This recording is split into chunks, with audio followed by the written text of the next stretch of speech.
What's up, everybody? Another episode of Nowak Outdoors here. Today we got Nick Nowak with me, which is my brother, and he created this plot here, and I'll kind of let him explain how he created this. So yeah, last September me and my wife purchased this property. It's just over 5 acres, probably about 3 acres of timber. And when we first purchased it, I didn't have much time to set up for scouting, putting up deer stands and whatnot. So I just kind of came up in the woods and I threw some cameras out real quick, and right where we're at now was a really hot spot, a lot of deer movement. And down below there's all ag fields. This is a whole bluff, and then up top there's I'm surrounded by about 130 acres of a guy that just strictly basically trophy hunts it. And so there's a lot of deer around here, so I decided that this was going to be kind of my prime spot.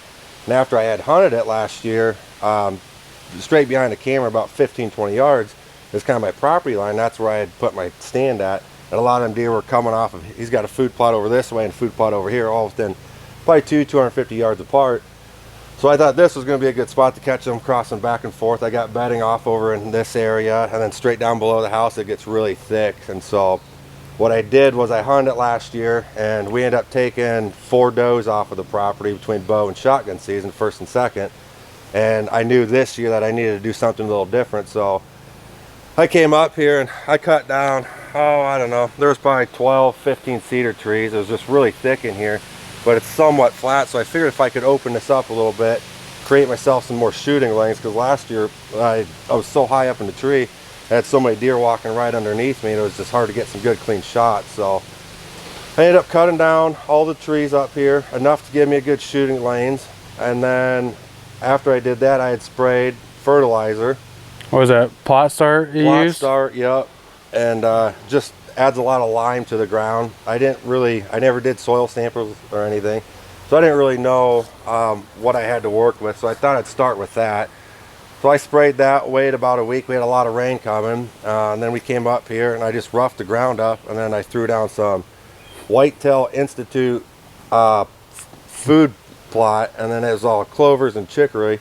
But as we were kind of walking around up here, I mean, the clovers were doing really, really well.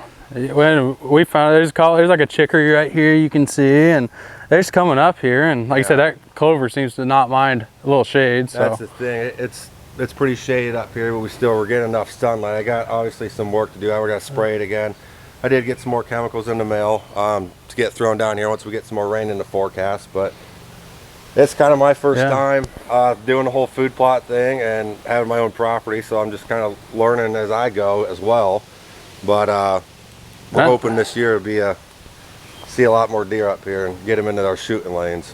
yeah, that's a good thing about like a plot like this. You just did this with all hand tools, didn't you? Yeah. A rake and yeah, it's a pretty steep hill. We can't get no 4-wheeler side-by-side vehicles. It's whatever you haul up here, you're doing it with your hands. There's no equipment, so I was kind of limited for the most part of what I could throw down and get this started. So like I said, it's it's coming up, it's growing. I still got some things to do, and hopefully I'll get a little better by the time bow season rolls around here.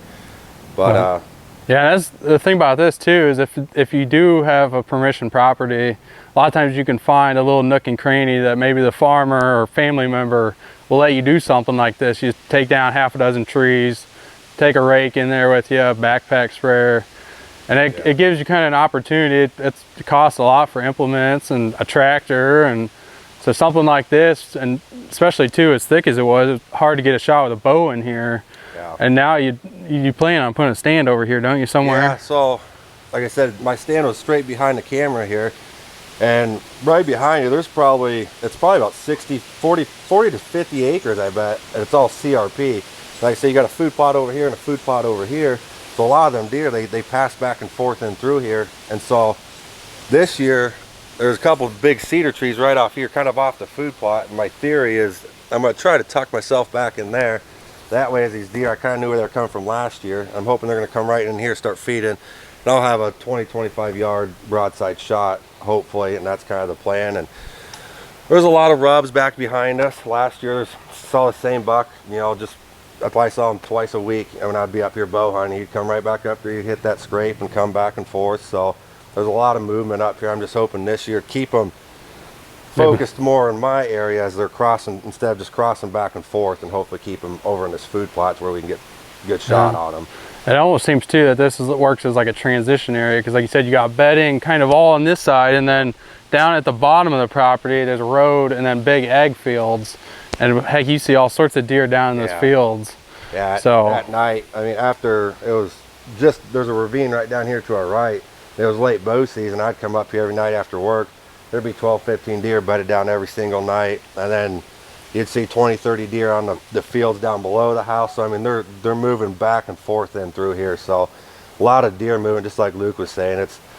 I don't have much property here, but I'm surrounded by a lot of good property, and it's thick. There's not a lot of houses on my road, so it's just a lot of timber, untouched timber that, you know, like I said, there's probably about 130 acres that I'm surrounded by, and it's good ground. It's good ground to hunt. So like I said, it doesn't take much to, like I said, my first year last year coming out here, we shot four does, and we passed on a lot of deer too. Just there were so many. So I'm hoping this year, hopefully get some young kids out here.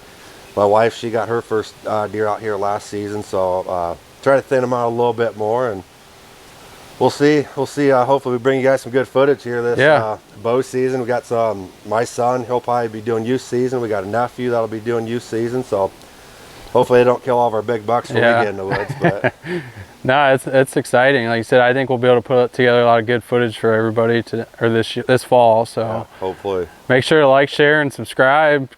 Give us motivation to keep doing this. So thanks for tuning in. Have a good